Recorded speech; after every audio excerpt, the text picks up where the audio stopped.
আসসালামু আলাইকুম। Stock market রাইটক্লিক YouTube চ্যানেলে আপনাদের স্বাগতম। আজকে নতুন একটা ভিডিও। আসলে গতকালকে আপনাদের দুইটা ভিডিও দিয়েছিলাম, মানে একটা ভিডিওতে ইন্স্যুরেন্স সেক্টরে দুইটা স্টক নিয়ে কথা বলছিলাম। আজকে আরও দুইটা স্টক নিয়ে কথা বলবো। আমার কাছে মনে হলো এই দুইটা স্টকের কথা আপনাদের না বললে বলা উচিত আর কি। তো শুরু করার আগে বলতে চাই, স্টক মার্কেটে বিনিয়োগ ঝুঁকিপূর্ণ, তাই জেনে বুঝে বিনিয়োগ করুন, নিজের ইচ্ছায় বিনিয়োগ করুন। আমার এই আলোচনা আপনার কোনো বাই বা সেল নির্দেশনা প্রদান করে না। গতকালকে আমরা প্রভাতী ইন্স্যুরেন্স আর স্ট্যান্ডার্ড ইন্স্যুরেন্স নিয়ে কথা বলছিলাম। আজকে আরও দুইটা খুব ভালো দুটা স্টক, ইউনাইটেড ইন্স্যুরেন্স আর তাকাফুল ইন্স্যুরেন্স, এই দুটা স্টক নিয়ে কথা বলবো। আশা করি পুরো ভিডিও জুড়ে থাকবেন। আর এই পুরো ভিডিও জুড়ে আলোচনায় আমি রাইটক্লিক জাকারিয়া আছে আপনাদের সাথে। আর আপনারা দেখছেন স্টক মার্কেট রাইটক্লিক ইউটিউব চ্যানেল। আমরা গতকালকে দেখছিলাম যে মিউচুয়াল ফান্ড সেক্টরটা অনেক উপরে উঠে আসছে। সেই হিসাবে মিউচুয়াল ফান্ড সেক্টরটার মধ্যে আমরা বলছিলাম ICBM-CL সেকেন্ড মিউচুয়াল ফান্ড, তারপরে গোল্ডেন জুবলি, তারপরে বলছিলাম ক্যাপিটেক, তারপরে বলছিলাম IFIC ফার্স্ট মিউচুয়াল ফান্ড, তারপরে বলছিলাম আরও দু একটা মিউচুয়াল ফান্ড, মানে প্রাইম, হ্যাঁ বলছিলাম কি যে ABB first mutual fund, Capitec, তারপরে এইটাতে নিষেধ করছিলাম, অনেক উপরে উঠে গেছে বিদায়।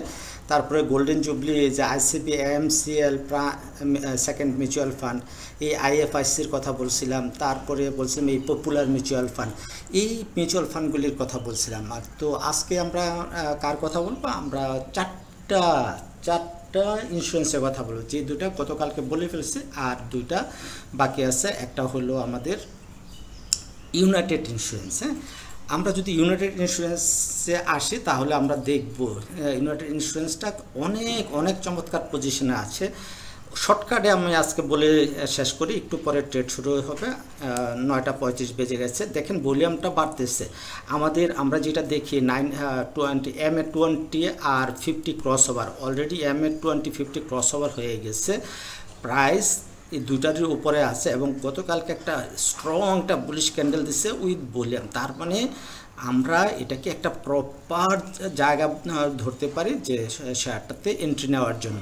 আর এই শেয়ারটাতে যদি এন্ট্রি নেই তাহলে স্টপ লস কোথায় ধরবো আর কোথায় এন্ট্রি নেব, এইটা দেখার আগে আমরা একটু তাকাফুলটাও দেখে আসি। এই যে তাকাফুল ইন্স্যুরেন্স, হ্যাঁ এইটারও খুবই চমৎকার অবস্থানে আছে। আমরা এটা প্লটটা বাদ দিই। এইটা কি হয়েছে, আমাদের এখনও এই ক্রস ওভারটা দেয় নাই। ক্রস ওভারটা না দিলেও দেখেন এখানে এই যে ভলিউমগুলি বাড়ছে, এই যে একটা হাই ভলিউম বেড়ে একটা, এটাকে ড্রাগন ফ্লাই ডোজি নাকি গ্র্যাভস্টোন ডোজি এই দিয়ে শেয়ারটা 2 দিন কারেকশন করছে। আমার মনে হয় শেয়ারটা আর কারেকশন করবে না। শেয়ারটা কী করলো, এই যে 50 EMA-কে সে সাপোর্ট নিয়ে উপরে কিন্তু গতকাল ক্লোজ দিছে এবং ভলিউমটা মোটামুটি ভালো ছিল। সেই হিসাবে আবার যদি আমরা RSI দেখি, এই RSI-টা 58.93।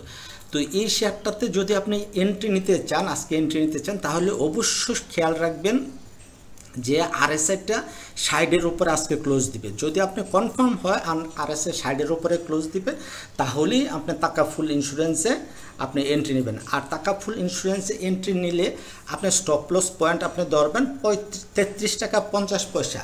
হ্যাঁ, অ্যাকচুয়ালি স্টপ লস পয়েন্টটা আমাদের আরও নিচে হয়।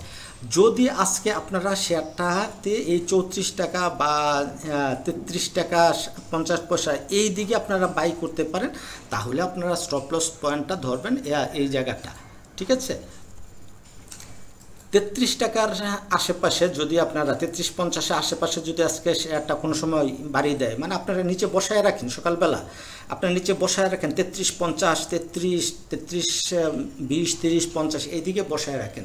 যদি আপনারা পেয়ে যান তাহলে আপনারা স্টপ লস আপনারা এত উপরে নিচে দরকার না, আর একটু উপরে ধরেন এই জায়গায় 32 টাকায় আপনারা স্টপ লস ধরবেন।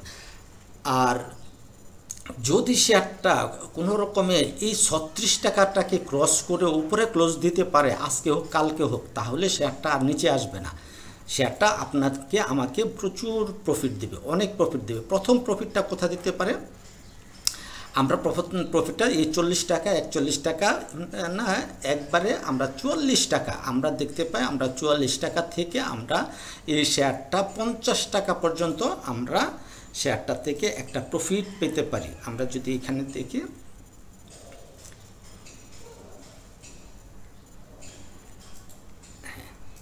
এইটা হতে পারে আমাদের প্রফিট টেকিং জোন। এটা হলো সাধারণ একটা প্রফিট টেকিং জোন।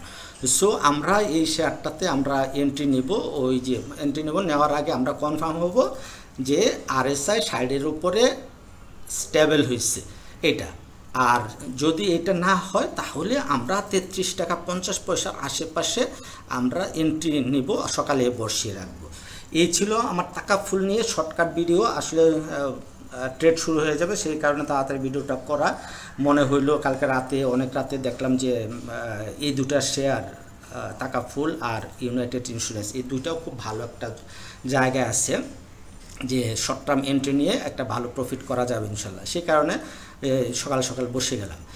আর এই ইউনাইটেড ইন্স্যুরেন্সটা আমাদের একটা বড় একটা অ্যাকুমুলেশন জোন, অনেক লম্বা সময় ধরে সে এই অ্যাকুমুলেশনটা করতেছে। এপ্রিল 2024 থেকে এখনও পর্যন্ত সেই অ্যাকুমুলেশন জোনে আছে। এই অ্যাকুমুলেশন জোনেই আমরা আরও প্রফিট করতে পারবো। এই যে এখান থেকে যদি কিনি এইটুকে যাবে, অথবা এইটুক পর্যন্ত আমরা যদি এক্সটেনশন করি, হ্যাঁ এইখানে গিয়ে আবার হয়তো আসবে, আবার উঠবে। আর যখন এটা উঠে বেরিয়ে যাবে তখন কিন্তু আমাদের শেয়ারটা অনেক ভালো প্রফিট দেবে। তো আপাতত আমরা শর্টের কারণে শর্ট এন্ট্রি দিব, যেহেতু ইন্স্যুরেন্স সেক্টরটা আজকে 1 নম্বর পজিশনে চলে আসছে।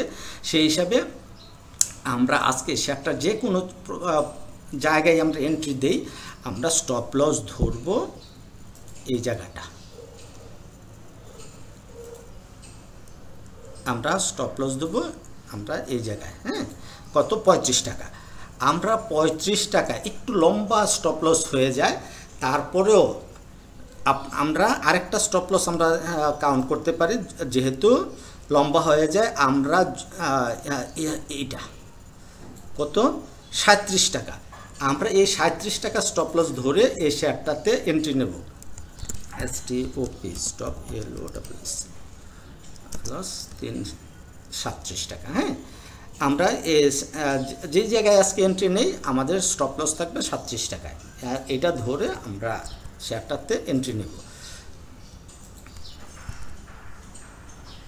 37 টাকায় স্টপ লস ধরে যদি আমরা এন্ট্রি নেই, 37 টাকা না, হ্যাঁ 37 টাকা, তাহলে আমাদের রিস্ক রেওয়ার্ড রেশিওটা যদি আমরা কাউন্ট করি তাহলে দেখব 1:2 হয় কিনা। এই আমাদের 37 টাকা, আমরা এন্ট্রি নিলাম কত 38 টাকা 80 পয়সা বা 38 টাকা 50 পয়সা, 1:2 হলে দেখেন এইটাই আমাদের 1:2, মানে রিস্ক রেওয়ার্ড রেশিও। 1 টাকা লস যদি রিস্ক নেই তাহলে 2 টাকা প্রফিট, তাহলে আমরা এইখানেই 43 টাকা আমরা সেল দিতে পারি। কিন্তু আমরা দেখতে পাই যে এইখান থেকে যদি শেয়ারটা বেরিয়ে যায় তাহলে 45 টাকা মিনিমাম আমরা 45 টাকা সেল করতে হবে। তারপরে রিস্ক রেওয়ার্ড রেশিও 1:3 উপরে, তার মানে এটা একটা আমাদের সুযোগ। আমরা এই সুযোগটা আমরা কাজে লাগাইতে পারি বা এই রিস্কটা আমরা নিতে পারি। শেয়ার বাজারই মানে এই রিস্ক। সো আমরা যারা রিস্ক ক্যালকুলেশন করতে পারে, রিস্কটাকে প্রফিটে কনভার্ট করতে পারি, তারাই কিন্তু বাজারে আমরা প্রফিট করি। বাজারে মাত্র 2% বিনিয়োগকারী বছরে পোর্টফোলিওকে ডাবল 3 ডাবল করে। আমরা কি চাই না আমাদের পোর্টফোলিওকে ডাবল 3 ডাবল করতে? সো আমরা যারা চাই প্রতি বছর আমাদের পোর্টফোলিওকে ডাবল রিডাবল করতে, তাদেরকে এই রিস্কগুলি নিতে হবে। এই রিস্ক নিতে হবে, শক্ত করে একটা স্টপ লস পয়েন্ট আমাদের সেট করে রাখতে হবে। স্টপ লস পয়েন্ট হিট হবে, শেয়ার থেকে বেরিয়ে যাবে। আর যখন শেয়ার বাড়তে থাকবে তাহলে আমরা ট্রেলিং স্টপ লস ধরে ধরে আমরা শেয়ারে আগাবো। ট্রেলিং স্টপ লস ধরে ধরে শেয়ার ধরে রাখবো। তাহলে ট্রেলিং স্টপ লস কি সেই সম্পর্কে ভিডিও যদি চান আপনারা কমেন্ট লিখবেন, ট্রেলিং স্টপ লস সম্পর্কে ভিডিও চাই। তাহলে আমি একটা dedicated video trailing stop loss কি, স্টপ লস কেন নিতে হয় এবং ট্রেলিং স্টপ লস, এই ব্যাপারগুলি নিয়ে আমি আধা ঘন্টার একটা ভিডিও আপনাদের দেব। ভালো থাকবেন সবাই, দোয়া করবেন আমার জন্য। Happy trading. আশা করি আজকের দিনটা ভালো যাবে। যদিও আমাদের গতকালকের যে ক্যান্ডেলটা দিচ্ছে ইন্ডেক্সের, সেই ক্যান্ডেলটা ভালো একটা ক্যান্ডেল দেয় নাই। আসেন আমরা যদি দেখি ক্যান্ডেলটা, এই যে এই ক্যান্ডেলটার নাম বলে শুটিং স্টার ক্যান্ডেল। তো শুটিং স্টার ক্যান্ডেলের সাথে যদি ভলিউমটাকে অনেক বেশি হয় অন্যান্য দিনের চাইতে, তাহলে এটাকে বিএসএর মানে ভিএসের ভাষায় বলে আপ থ্রাস্ট ক্যান্ডেল। তাহলে আমরা এটাকে আপ থ্রাস্ট ক্যান্ডেল কাউন্ট করতে পারি, যদিও এটা রেজিস্ট্যান্স লেভেলে না। সো তারপরেও আমরা যদি আপ থ্রাস্ট ক্যান্ডেল কাউন্ট করি তাহলে আজকে একটা নেগেটিভ ক্যান্ডেল দিতে পারে। আর যদি ইন্ডেক্সটাকে স্টেবল হতে হয় তাহলে অবশ্যই আজকে তাকে 4986-র উপরে ক্লোজ দিতে হবে। ঠিক আছে, 4986-র উপরে যদি আজকে বাজার ক্লোজ দিতে পারে তাহলে বাজার একটা স্বস্তি ফিরে আসবে এবং বাজারটা কিছুদিনের জন্য অন্তত, আমি গতকালকে বলছিলাম যে এই যে আমাদের MA20 মানে 5050 এইটুকু পর্যন্ত মোটামুটি আমরা শিওর হয়ে যাবে যে মোটামুটি ইনশাল্লাহ আমরা এই বাজারটা পাবো। তো ধন্যবাদ, ভালো থাকবেন, আসসালামু আলাইকুম।